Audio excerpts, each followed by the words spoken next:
நாம் எந்த வகையிலும் வலிமை பெற்றுவிடக் கூடாது என்று கருதுகிறவர்களின் எண்ணிக்கை தான் இங்கே பெரும்பான்மை. அரசியல் சக்தியாக பரிணமித்துவிடக் கூடாது என்று எண்ணக்கூடியவர்கள் தான் இங்கே பெரும்பான்மை. நான் அப்பயே சொன்னேன், இவங்க எல்லாம் ஏமாத்துவாங்க, இவங்க நம்பாதீங்கன்னு இப்படி சொன்னதுக்காக என்ன கட்சி விட்டு தூக்குனாங்க. அதை விட்டுருங்க, அது பிரச்சனை இல்லை. இவர்கள் வளர வேண்டும் என்று வாழ்த்துவதற்கோ ஊக்கப்படுத்துவதற்கோ பெரிதாக யாரும் இல்லை என்பதுதான் யதார்த்தமான உண்மை. இன்னைக்கு காலையில பதிவு பண்றார் அண்ணன் திருமாவண்ணன், எவ்வளவு வலியோட பதிவு பண்ணுவாரு.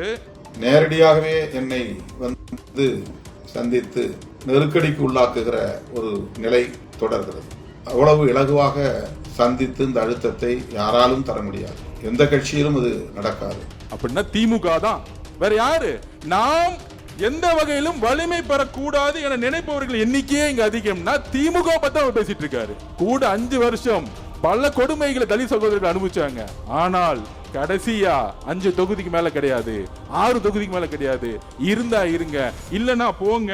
யாரையும் வீழ்த்தி விட்டு வளர வேண்டும் என்று நினைக்காமல் நம்முடைய கருத்துள்ள அனைவரும் வளர வேண்டும், அவர்களோடு நாம் இணைந்து இணக்கமாக பயணிக்க வேண்டும். தமிழ்நாட்டு அரசியல் மற்றும் இந்திய அரசியல் ஒரு இடதுசாரி ஜனநாயக அரசியலாகவே வளர்ச்சி பெற வேண்டும், பரிணாமம் பெற வேண்டும் என்கிற புரிதலோடு நாம் நம்முடைய அரசியல் உத்திகளை வகுக்கிறோம். எப்பயுமே முதலமைச்சர் ஸ்டாலின் ஒண்ணு சொல்லுவாரு, நம்ம எல்லாம் வந்து சீட்டு கூட்டணி கிடையாது, ஒரு கொள்கைக்கான கூட்டணி. ஏன் கொள்கைக்கான கூட்டணின்னா கூட இருக்க உங்களுக்கு சீட்டு கொடுக்க கூடாதா? மேலோட்டமாக பார்த்தால் இது சரியான ஒரு அரசியல் அணுகுமுறை இல்லை என்று தோன்றும். இந்த அணுகுமுறைகளால் பெரிதாக வெற்றி பெற்றுவிட முடியாது, சாதிக்க வேண்டிய நேரத்தில் சாதிக்க முடியாது என்கிற விமர்சனங்களை வைக்க முடியும்.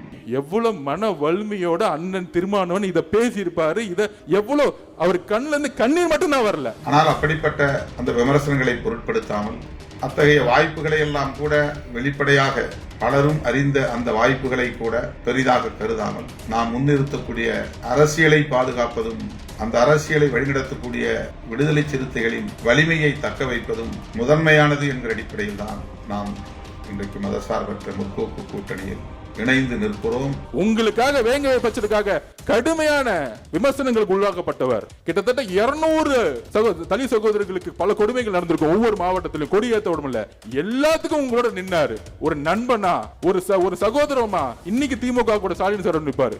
ஆனா ஒரு எம்எல்ஏ சீட்டு வரும் பொழுது தலித் சகோதரர்கள் எத்தனை கோடி பேர் இருக்காங்க? 25% இருக்காங்க. அதோடைய ஒரு முகமா வளர்ந்து வந்த அண்ணன் திருமாவண்ணன். ஆனா அவருக்கு 6 சீட்டு கொடுத்து இருந்தா இரு, இல்ல போனா போ. இதெல்லாம் ஒரு இடத்திலே நான் மிக வெளிப்படையாக பேசுவதற்கு காரணம், 25 ஆண்டுகளை நாம் கடந்து வந்தாலும் கூட இந்த களம் இன்னும் நமக்கு புதிதாகத்தான் இருக்கிறது.